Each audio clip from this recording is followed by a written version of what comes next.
E agora, com você, a Palavra Amiga do Bispo Macedo. Olá, meus amigos, sejam todos abundantemente abençoados.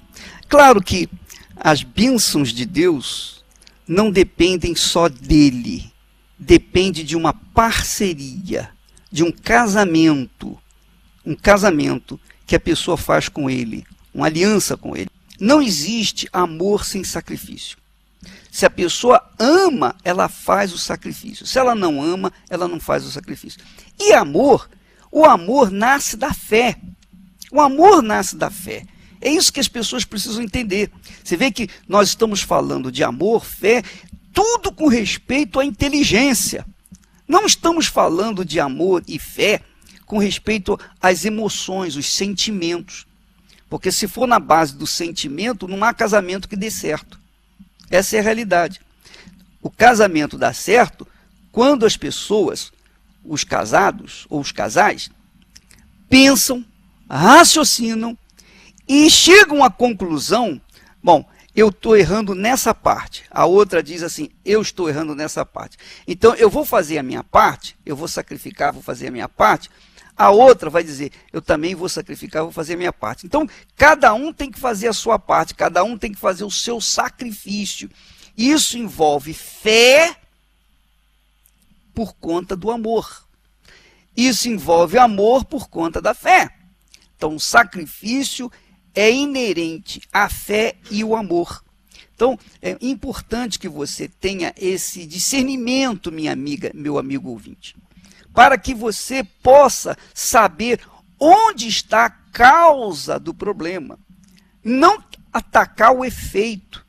Para você resolver o problema do casamento, você tem que atacar a causa dos problemas que você está enfrentando. Por exemplo, ainda outro dia, uma psicóloga, uma mulher muito inteligente, muito capaz, fez cursos no exterior, uma mulher que realmente tem todas as condições para ajudar as pessoas com problemas no casamento. Só que o casamento dela está indo à falência.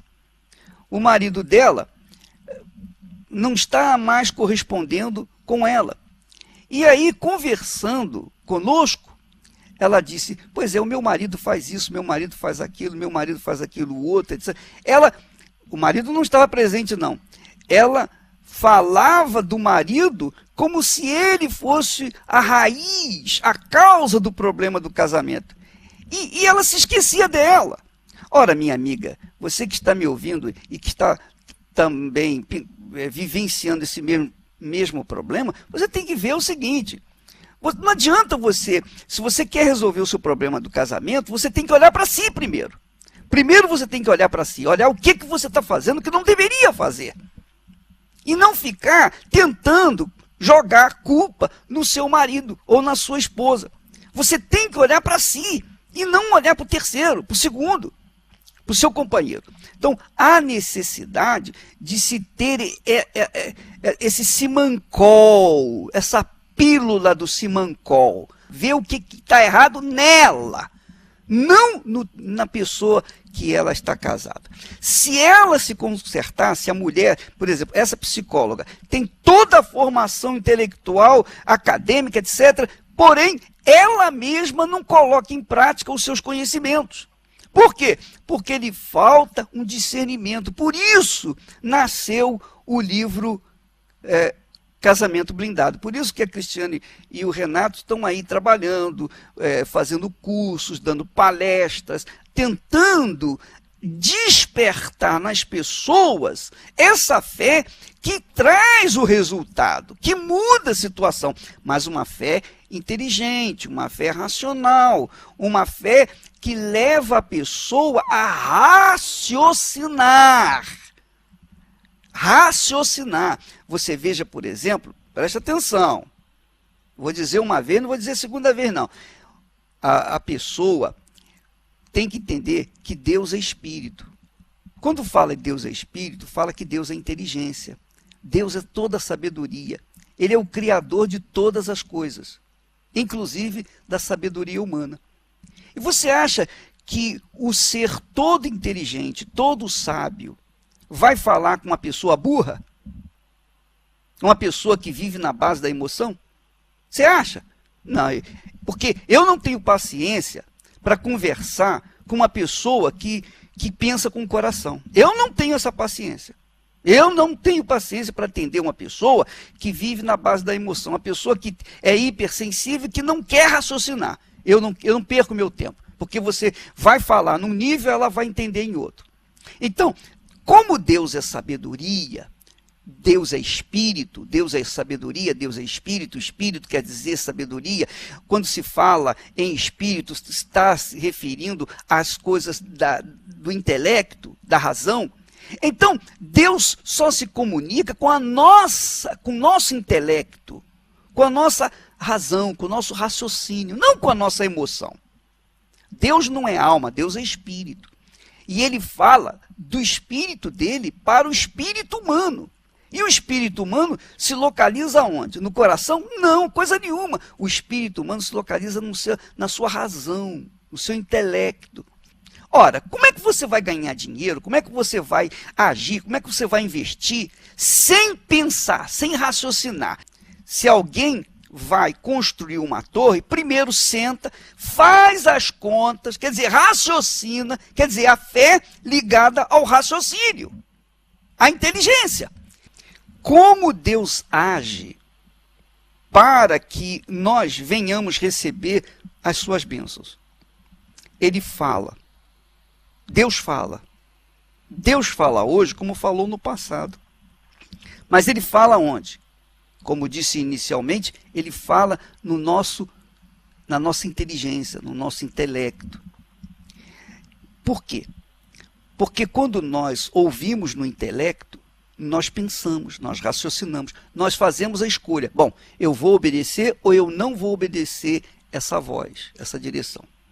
É a mesma coisa, você está me ouvindo nesse momento. Você diz assim, eu pergunto a você, o que você gostaria de ser?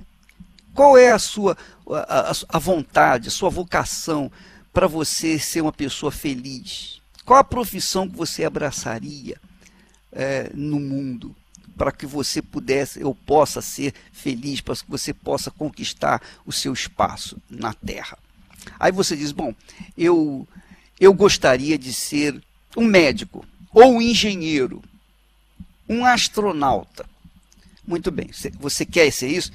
Para você ser um astronauta, um médico, um engenheiro, um cientista, sei lá o que for, um advogado, o que você tem que fazer? Você tem que estudar. Você tem que entrar numa universidade e estudar. Ora, para você estudar, você vai usar o quê? A emoção? Não, você vai usar a sua cabeça, você vai queimar as pestanas. Você vai estudar e você vai estudar. Então, por quê? Porque no intelecto seu é que você vai receber as informações para que você venha a ser formado num profissional. Agora, se você é uma pessoa que não gosta de pensar, que não gosta de estudar, então você vai partir para quê? Para a emoção. Vai partir para os sentimentos. E aí você vai chegar num lugar bem limitado. Ora, a mesma coisa é no que diz respeito a Deus. Deus nos dá direção. Ele deu a direção para Abraão. Ele deu a direção para Abraão, ele deu a direção para o seu filho Isaque, ele deu a direção para Jacó.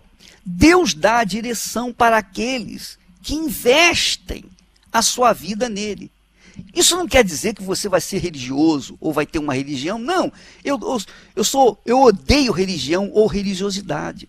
Deus não fala com os religiosos, ele fala com as pessoas que pensam, que raciocinam. Eu me lembro que Deus falou para Abraão em determinado momento, ele diz assim, Abraão, olha para o norte, olha para o sul, olha para o leste e o oeste.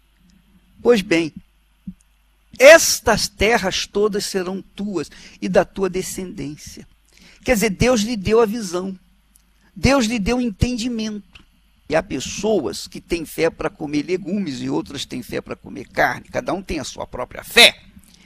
E você que vai decidir. Há dois tipos de pessoas nesse mundo, os que creem e os que não creem. Os que creem, estes alcançam. Os que não creem ficam para trás.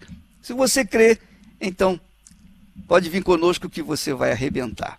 Porque a direção de Deus não deixa ninguém ficar para trás. Até amanhã.